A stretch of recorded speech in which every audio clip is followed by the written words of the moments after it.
Hi friends, Mukta Joshi. या व्हिडिओमध्ये आपण मुंबई उच्च न्यायालयामधील लिपिक व शिपाई पदासाठी गणितावर आधारित प्रश्न पाहणार आहोत. आणि परीक्षेमध्ये ज्या पद्धतीचे प्रश्न आपल्याला विचारले जाणार आहेत त्याच पद्धतीचे प्रश्न मी या व्हिडिओमध्ये घेत आहे. त्यामुळे अतिशय महत्त्वाचा असा व्हिडिओ आहे. व्हिडिओ शेवटपर्यंत पहा. या व्हिडिओला सर्वांनी लाईक करा, शेअर करा आणि विठ्ठल जोशी जे आपले यूट्यूब चॅनल आहे ते सबस्क्राईब करा. आणि याच्या अगोदर सुद्धा गणिताचे भरपूर व्हिडिओ अपलोड केलेले आहेत. हे सगळे व्हिडिओ तुम्हाला कुठे पाहता येतील तर आपलं जे विठ्ठल जोशी यूट्यूब चॅनल आहे ना त्याची प्लेलिस्ट ओपन केल्यानंतर न्यायालय भरतीची प्लेलिस्ट ओपन करा. त्या ठिकाणी अगोदर झालेले सगळे व्हिडिओ तुम्हाला पाहता येतील.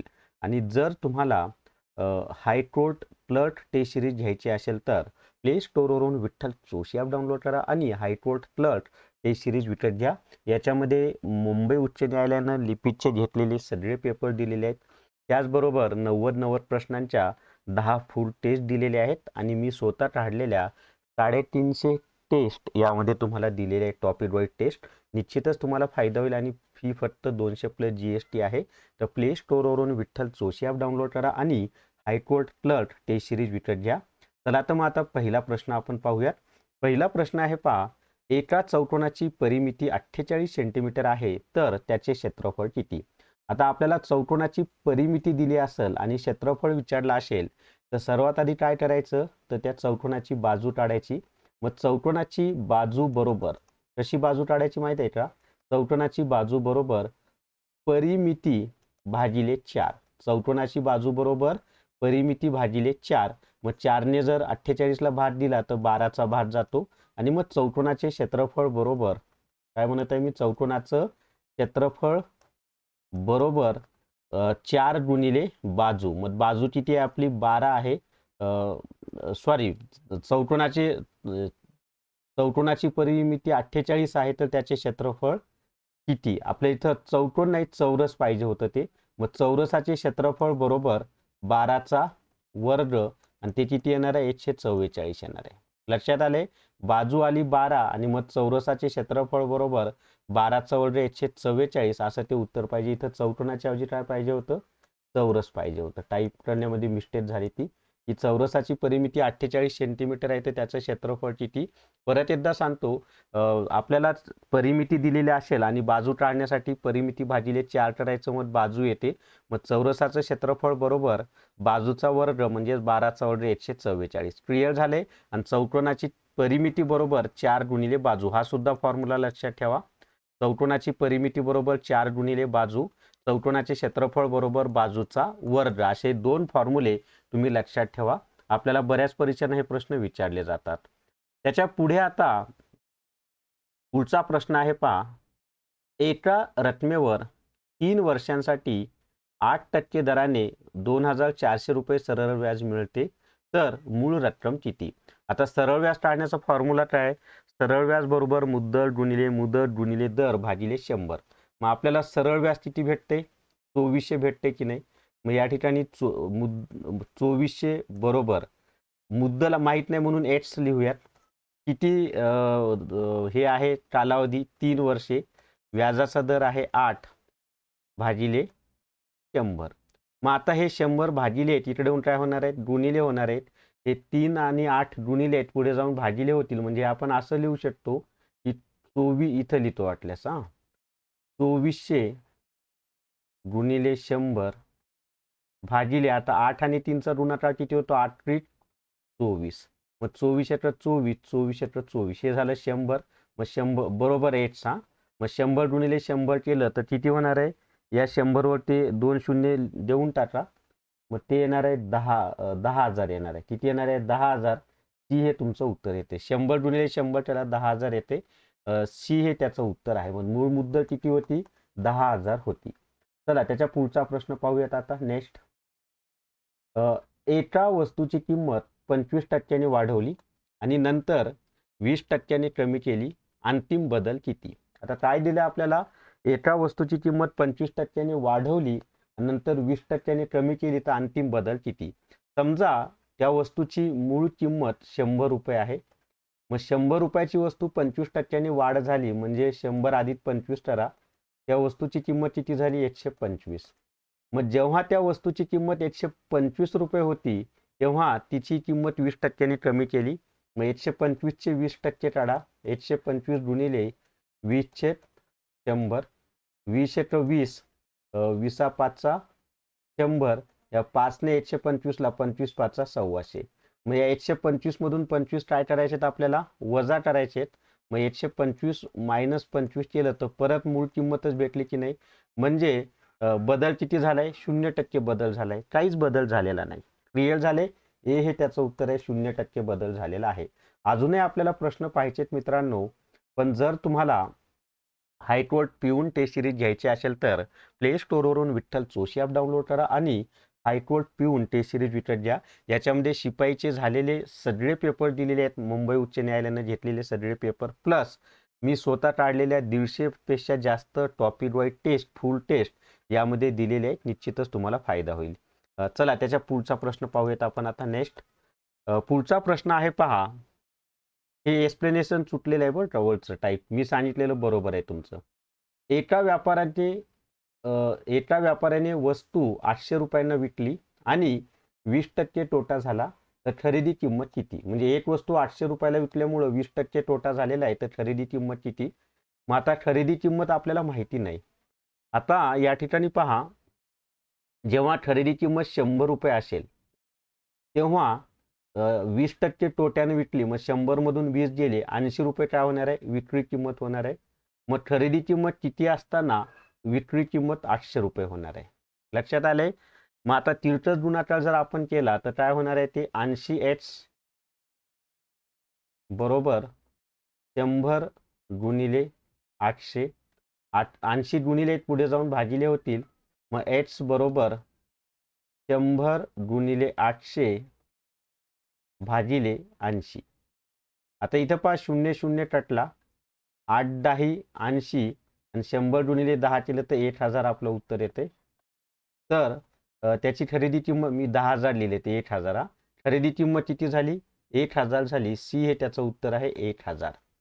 चला त्याच्या पुढचा प्रश्न पाहूयात आता नेक्स्ट. एका वर्तुळाची त्रिज्या 7 सेंटीमीटर आहे तर त्याचे क्षेत्रफळ किती. आता वर्तुळाची त्रिज्या किती दिली आपल्याला 7 सेंटीमीटर दिली आणि क्षेत्रफळ विचारलेलं आहे. वर्तुळाचं क्षेत्रफळ बरोबर काय येतो पाय आर वर्ग येतो. वर्तुळाचं क्षेत्रफळ बरोबर काय आहे पाय आर वर्ग आणि वर्तुळाचा परिघ बरोबर 2 पाय आर. तर हे दोन फॉर्म्युले लक्षात ठेवा. वर्तुळाचा परिघ बरोबर 2 पाय आर आणि वर्तुळाचे क्षेत्रफळ बरोबर पाय आर वर्ग. मग आता काय करायचं आपल्याला वर्तुळाचं क्षेत्रफळ बरोबर 22/7 गुणिले त्रिज्या 7 सेंटीमीटर आहे की नाही. मग 7चा वर्ग म्हणजेच 7 गुणिले 7. मग आता हा 7 कटला आणि 22 गुणिले 7 केलं तर 154 येते पहा. मग 154 चौरस सेंटीमीटर किंवा सेंटीमीटरचा वर्ग, दोन्हीचा अर्थ एकच आहे. चौरस सेमी पाहिजे, मी सी लिहिले ते सेमी किंवा सेंटीमीटरचा वर्ग. बी हे त्याचं उत्तर आहे 154 हे त्याचं उत्तर येते. चला त्याच्या पुढचा प्रश्न पाहूयात आता नेक्स्ट. पदावलीवरचा प्रश्न आहे 3h - 7 बरोबर 2h अधिक 5 असल्यास h बरोबर किती. मग आता हे जर आपण सोडवलं तर इथे पहा हे 2h अधिक आहेत, इकडे गेल्यानंतर वजा होतील. हे ऋण 7 आहेत, पुढे गेल्यानंतर अधिक होतील. मग ते असं होईल 3h - 2h बरोबर 5 अधिक 7. 3 मधून 2 गेले, राहिला 1. h बरोबर 7 आणि 5 12. आता h ची किंमत किती आहे 12 आहे. सी हे त्याचं उत्तर आहे 12 हे त्याचं उत्तर येतं. त्याच्या पुढचा प्रश्न आपण पाहूयात आता नेक्स्ट क्वेश्चन. त्याच्या पुढे 7वा प्रश्न आहे पहा आता. एका वर्गातील 6 विद्यार्थ्यांचे सरासरी वय 14 आहे. नवीन एक विद्यार्थी वय त्याचं 20 असल्यावर नवीन सरासरी किती. आता इथं काय करायचं माहिती आहे का आपल्याला. तर सर्वात आधीनं हे जे 6 विद्यार्थी आहेत या 6 विद्यार्थ्यांचं एकूण वय काढू आपण. सरासरी वय 14 दिलंय की नाही. मग या 6 विद्यार्थ्यांचं एकूण वय बरोबर 6 गुणिले 14. मग आता 6 गुणिले 14 14 पंचे 70 14 17 84. आता नवीन एक विद्यार्थी त्याचं वय किती आहे 20 वर्ष आहे की नाही. मग या 84 मध्ये 20 मिळवावं लागतील आपल्याला. मग 84 अधिक 20 हे जर केलं तर 4 ला 4 8 आणि 2 10 104 आलं. आता पहा सुरुवातीला 6 विद्यार्थी होते, त्याच्यामध्ये एक विद्यार्थी ऍड झाला, म्हणजे विद्यार्थ्यांची संख्या किती झाली? 7 झाली की नाही? मग आता हे कसं सोडवायचं आपल्याला? 104 भागिले 7 हे जर आपण सोडवलं तर काय येणार आहे पहा, या ठिकाणी निषेध भाग तर जाणार नाही, कारण 15 सती 5 धरुषे 14 पॉईंट समथिंग काहीतरी येईल. पाहू आपण. 7 एक 7, 7 दोन्ही 14, 10 मधून सॉरी 7 एक 7 7 एक सॉरी इथं 7 एक 7 आपल्याला आधी लिहावं लागेल. 10 मधून 7 गेले, राहिले 3, 34 झाले. मग भात जात नाही, कारण 7 5 35, पण 7 चोट 28 होते. मग आता काय होणार आहे त्या ठिकाणी? 34 मधून 28 गेले तर 6 राहिले, भात जात नाही म्हणून दशांश चिन्ह द्या. 60 झाले, 7 8 56, 4 राहिले, 7 5 35, 14.85. मग 14.5 पेक्षा जास्त आहे म्हणून ते 15 आपल्याला घ्यावं लागेल. तर 15 हे त्याचं उत्तर आहे. समजले? किंवा एक्झॅक्ट सांगायचं झालं तर नवीन सरासरी 14.85 होईल. चला त्याच्या पुढचा प्रश्न पाहूयात आता नेक्स्ट. 18 नंबरचा प्रश्न पाहूयात आता नेक्स्ट. सॉरी 0.625 चे भिन्न रूप काय आहे? काय दिले? 0.625 चे भिन्न रूप काय आहे? मग आता व्यवहारी अपूर्णांकामध्ये म्हणजे सरळ सरळ दिलेला दशांश अपूर्णांक आहे आणि त्याचं रूपांतर कशामध्ये करायचं आहे आपल्याला? व्यवहारी अपूर्णांकामध्ये करायचं आहे. मग ते कसं करायचं माहिती आहे का? की 625 अंशस्थानी लिहा, छेदस्थानी 1 लिहा. इथं दशांश चिन्हानंतर 3 घर आहेत की नाही, म्हणून 1च्या नंतर 3 शून्य द्या आणि नंतर याला संक्षिप्त रूप द्या. तर इथे 25 ने भाग जातो पहा, 25 चा वर्ग 625 आणि या ठिकाणी 25 चोट 100 40 झालं. परत 5 ने भाग जातो, 5 5 25, 5 8 40 आणि उत्तर आलेलं आहे 5/8. किती नंबरचं ऑप्शन आहे? हे त्याचं उत्तर आहे. 5/8 हे त्याचं उत्तर येणार आहे. चला त्याच्या पुढचा प्रश्न पाहूयात आता नेक्स्ट. खालीलपैकी कोणती संयुक्त संख्या आहे? आता संयुक्त संख्या म्हणजे काय? तर दोन संख्यांचा गुणाकार असलेली संख्या. आता याच्यामध्ये 11 ही मूळ संख्या आहे, 13 ही मूळ संख्या आहे, 19 मूळ संख्या आहे, पण 21 ही संयुक्त संख्या आहे. 3 गुणिले 7 बरोबर आहे. चला त्याच्या पुढे 20वा प्रश्न पाहूया. व्हिडिओला सर्वांनी लाईक करा बरं का, कमी कमी 500 लाईक आले पाहिजे व्हिडिओला. पुढचा प्रश्न आहे, एका त्रिकोणाच्या दोन बाजू 5 सेंटीमीटर आणि 12 सेंटीमीटर आहेत. तिसरी बाजू 13 सेंटीमीटर असल्यास हा कोणत्या प्रकारचा त्रिकोण आहे? तर पाहूयात. हा काटकोन त्रिकोण असू शकतो, कारण काटकोन त्रिकोण बरोबर कर्ण वर्ग बरोबर एक बाजू वर्ग अधिक दुसरी बाजू वर्ग. आता काटकोन त्रिकोणामध्ये जी मोठी बाजू असते ती कर्ण असते. मग इथे जर पाहिलं आपण 13चा वर्ग बरोबर एक बाजू 5चा वर्ग अधिक दुसरी बाजू 12चा वर्ग.